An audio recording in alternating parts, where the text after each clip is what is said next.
देखिए बच्चे, अब हम लोग कर लेते हैं अभ्यास कार्य। अभ्यास कार्य किसका?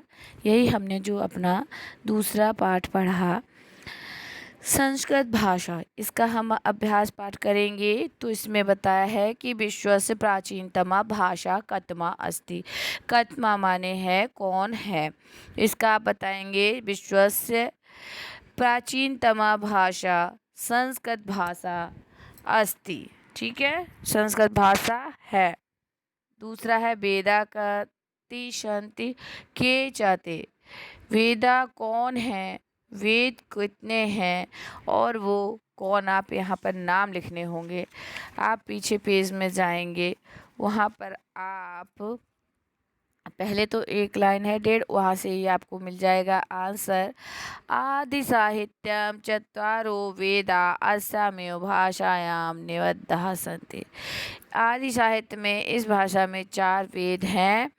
ते वेदा वो हैं ऋग्वेद, यजुर्वेद, सामवेद और अथर्ववेद।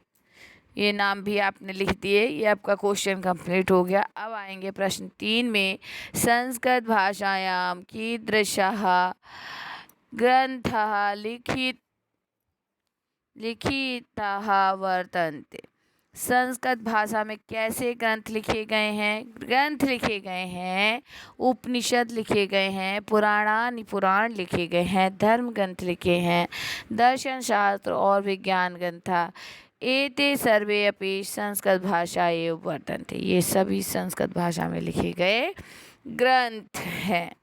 आगे आपसे पूछा है कि संगणक माने कंप्यूटर यंत्राय संस्कृत भाषा उपयुक्तमा अस्ति कथम। संगणक भाषा में भी संस्कृत उपयुक्त है, कैसे? तो कहा है अस्य वैशिष्ट्यद्वयस्य कारणात् वैज्ञानिका कथयन्ति यत् संगणकस्य कृते इयं भाषा उपयुक्तमा अस्ति। क्योंकि ये भाषा संगणक कंप्यूटर के लिए भी उपयुक्त मानी गई है। इसके आगे आप देखिए, अपना आखिरी क्वेश्चन है इयं भाषा कथम उपयुक्तमा अस्ति। ये भाषा कैसे उपयुक्त है? तो आप कहेंगे अस्यां भाषायां शब्द निर्माणस्य असीम क्षमता अस्ति। अनया भाषा अन्य भाषाओं की अपेक्षा क्षेत्रीय भाषा समृद्धा भवन्ति। ये भाषा बहुत ही समृद्ध है, इसमें बहुत अच्छा शब्दकोश है। देखिए, इसके बाद आप कर लीजिए संस्कृत भाषायाः उत्पत्ति स्थल अस्ति। संस्कृत भाषा उत्पत्ति स्थल क्या है? तो ये जापान देश की नहीं है, ये नेपाल की नहीं है, हमारे भारत की है। कस्यां भाषायां ध्वनि लिपियों अभेदा अस्ति। किस भाषा में ध्वनि और लिपियों में भेद नहीं है? तो वो हमारी संस्कृत भाषायां। पूछा है कि भारत देश एकस्मिन् सूत्रे बांधते। भारत देश को एक सूत्र में किसने बांधा? हमारी संस्कृत भाषा। ठीक है, आगे आपको कुछ वाक्य प्रयोग आप अपने इस तरीके से कर सकते हैं। सबसे पहले आपका वाक्य प्रयोग है स्थलम। स्थलम का मीन्स स्थान होगा। तो आप वाक्य में इसका प्रयोग कैसे करेंगे?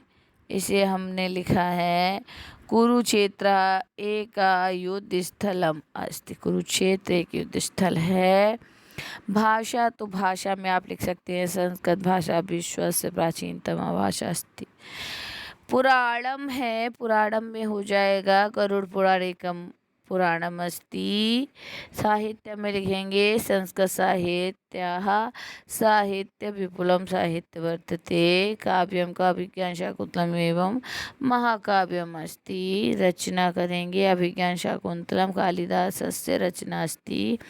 विभागे में अहम शिक्षा विभागे कार्यम अस्ति, मैं कार्य करती हूँ। अस्याम में सप्तमी एक वचन स्त्रीलिंग कर लीजिए। रचना में षष्ठी बहुवचन स्त्रीलिंग। काव्यानि में प्रथमा द्वितीया बहुवचन नपुंसक लिंग है। सूत्र में प्रथमा द्वितीया और सप्तमी एक वचन में नपुंसक लिंग है।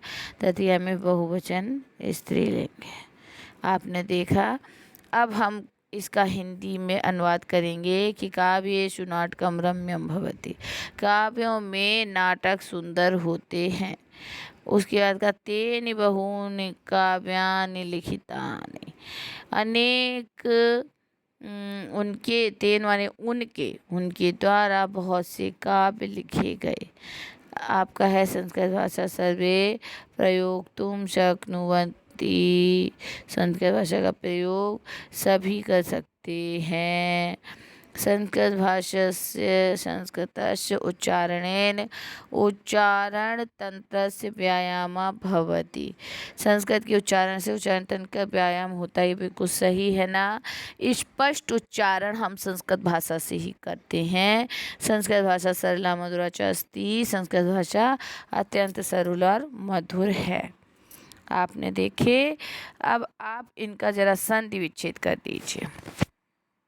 सामर्थ्यमस्ति, सामर्थ्य अस्ति, इदानीमस्ति, इदानीं प्लस अपि, इदानीमपि है, अस्याम्यु है, अस्या प्लस एव, सर्वे अपि है, सर्वे प्लस अपि, स्वीकृतमस्ति है, स्वीकृत अस्ति। इस तरह हमने देखे शब्दार्थ और आपका अभ्यास कार्य मैंने पूरा करा दिया है। आपको क्लास में बताया। अब आप इससे अभ्यास का जो आपका छूट गया है कंप्लीट कर लीजिए प्यारे बच्चों। ओके, शुभ रात्रि। नमस्तुभ्यम, नमस्तुभ्यम।